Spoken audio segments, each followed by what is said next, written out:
So in one of the previous videos we covered what's included for the management fees and what we do.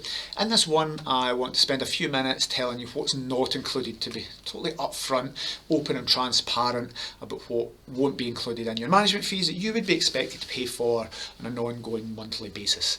So we look at what we do as managing your short-term rental business. So if we take it as a little mini hotel, what you're doing with Pillows, you're getting us to come in, we're doing all the social media, the marketing, the customer service, the guest reviews, the phones, the emergencies. So think of it as a whole management team that you're getting on your behalf for your hospitality business. And if we are a management company and we're managing your property on your behalf, then if we take a nice simple example in comparison of a hotel, the manager of that hotel wouldn't be expected to pay for the cleaning of the hotel. They wouldn't say, well, you're the manager, you're getting a wage and you need to pay for the cleaners out of that wage. And that's the same as what we do. So you're going to need to pay for your own cleaning. Sometimes owners don't have any cleaning costs because they do it themselves. They get a friend or a family member or someone to go in. So the cleaning costs aren't included in the management fees. Per changeover, you're going to need to have a cleaning team in place. We will do that for you. But the cleaning fees on an ongoing basis aren't included in the management fees. It's just a cost of operating, like your mortgage, your rent, your water, your business rates. So cleaning you will pay for per changeover. Now sometimes there are no cleaning fees because we've got a corporate let-in. The guests pay the cleaning fees and that's included in the nightly rate. So although you are paying the cleaning fees, it's incorporated into the nightly rate. The same as you don't go to a hotel and they say, well, that's 40 quid for the room and by the way the cleaning fee is 20, 25 pounds. It's a nightly rate and we don't expect to charge guests that cleaning fee. We kind of do in this industry, but it's sometimes rolled up into the nightly rate or a cleaning fee for the total of the booking. But the owner essentially pays that, but we do get that back from the guest income.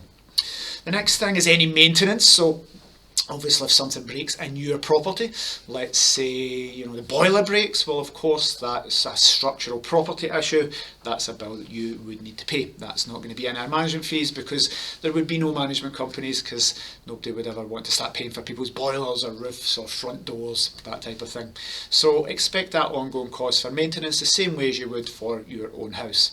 Next thing that isn't included in the fees is the renewables. So when you do a little welcome pack or toilet paper or tea, coffee, cleaning materials, these types of things, then you're going to need to pay for them as just part of your operating expense as well. Very much like you go to a hotel, you wouldn't expect the guest or the manager of that hotel to be paying for the toiletries that are there, just part of the nightly rate. Now, although again we're saying you need to pay for these, it is rolled up and the guests do pay for them. So it's part of the nightly rate. So although you'll need to put a couple of toilet rolls in, your welcome pack, tea, coffee, milk perhaps, again that's down to you what you put in, but whatever your level of replenishables in that property is, then it's kind of covered by the guest anyway. So although you'll see it coming off and it's normally covered in the cleaning fee, so they'll go and do all that for you, but that's just something you're going to need to pay for yourself.